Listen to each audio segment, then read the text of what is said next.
I would like to walk you around a new Miller Blue Star 185 engine driven welder.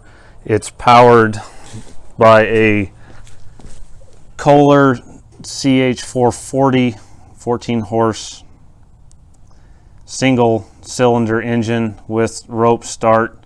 Given the expense of this piece of equipment, I had hoped to have a quad clean air filter on it. It's got the cheap style flat filter, adequate perhaps, but again, given the expense, I feel like Miller's cheaping out on this and adding to their bottom line at no value to the end customer.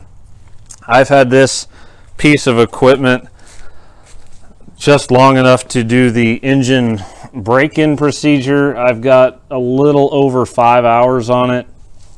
I looked at both of this online as well as the Lincoln equivalent, their Outback 185. I chose the Miller for several reasons. The Lincoln units, say in the 225 range, that would compete with the Bobcat, have a motherboard that's got all of the components on it according to my sources, and when those machines need repair, they can't do that at a component level. They have to change out that whole motherboard, and that's component cost is somewhere over $1,000. I spoke with a fella at a trade show in early October in Louisville who indicated that he was something like a product manager for Miller and my interests and needs.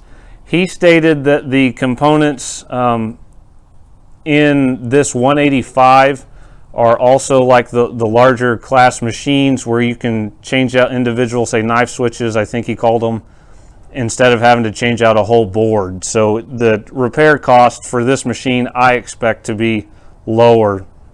I also shared with him that a big deal for me, someone who uses this more on, say, a hobby farm type of usage, I don't use it every day, I don't even use it every month, and that a pull start was imperative for me. I don't want to get in some kind of situation where I haven't used it in several months.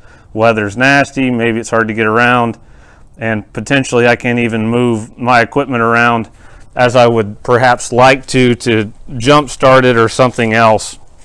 So that was a big deal to me. He indicated that I was the only person he's ever heard say that, and as I understood, perhaps they had kind of kicked around the idea of, do they even need a rope start? In my opinion, yes, and for this class of machine, that is a buying decision type of item on it. As far as setup, when I got it, it came with oil. I had to connect the ground cable and of course put my leads on it. I've chosen to put a pair of Hobart number 1 cables. These are on number 2 weld cables, but these quick disconnects go up to a number 1 cable. And I chose to put both female sides on the welder with short extensions for several reasons. One, it's kind of a poor man's quick DC positive to DC minus quick change switch. You can do that real fast and easy.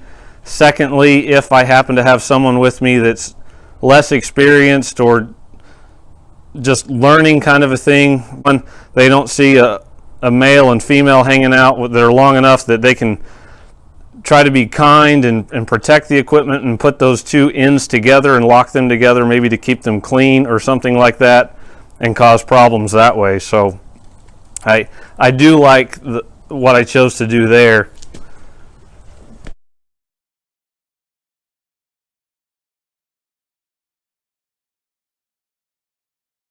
Moving into the electrical capabilities of this, again, you see it's 30 amp switch. It's got the 3-pin 220 port. It's got the 2 separate outlets for 110.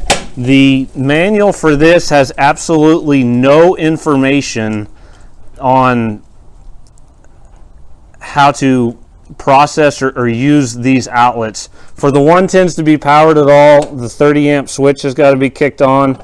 Evidently that's going to kick it over to your 220 amp breakers. Additionally, my 110 outlets will reset if they're not being used. The red LEDs will start showing instead of green, and I'll have to come over here and hit the reset button on the outlets themselves. To this point, again, I've only had enough time to do the break-in procedure. I've used some 1/8 inch 6011 rod running electrode positive, and I've not had any problems with it. It appears to weld smooth. Sound level is acceptable to me, loud but acceptable. Engine service.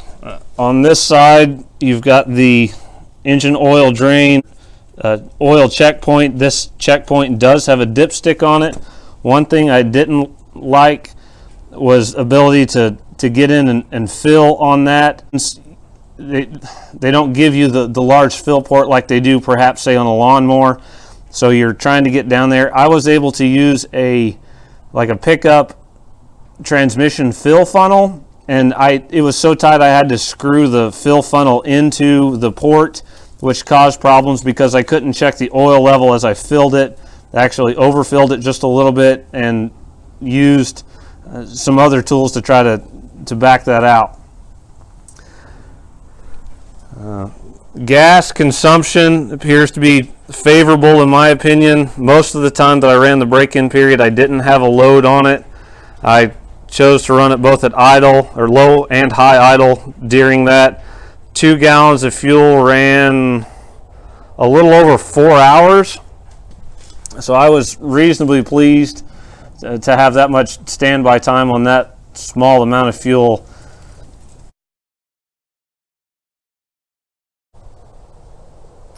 Sound on this machine, it's something that I have of interest, and so I'd like to run this machine at high idle, walk around it first to get some idea of the noise level as you go around it. I'll knock it down to low idle, and then also I've got a little Troy-Bilt push mower that I'd like to start next to it for some reference point for you.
I chose to pass on their $150 lift mechanism. I made this one out of 2 symmetric pieces of 10 gauge general purpose. They have flanges on the bottom, spin around. There's 3 plug welds along the sides to hold them together, and then used a 1/4 inch diameter U-bolt for a 1 5/8 inch round stock and put it on 45 degrees. In CAD, it appears to fit this 1 1/8 round tubing pretty well. Of course, as you take that circle and you turn it, you get more of a parabolic shape, so to kind of help fill some of the voids, I elected to use some 3/8 fuel line in here.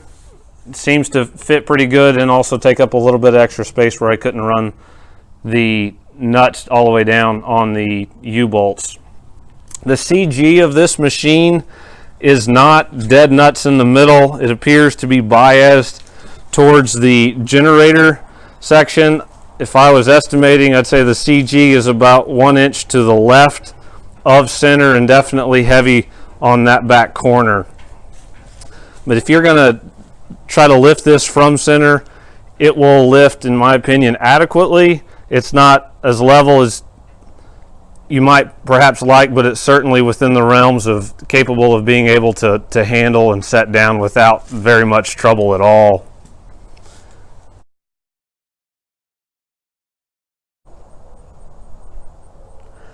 I have some fencing projects that I purchased this machine to start working with, welding up some pipe corners and things of the like, a couple of line posts.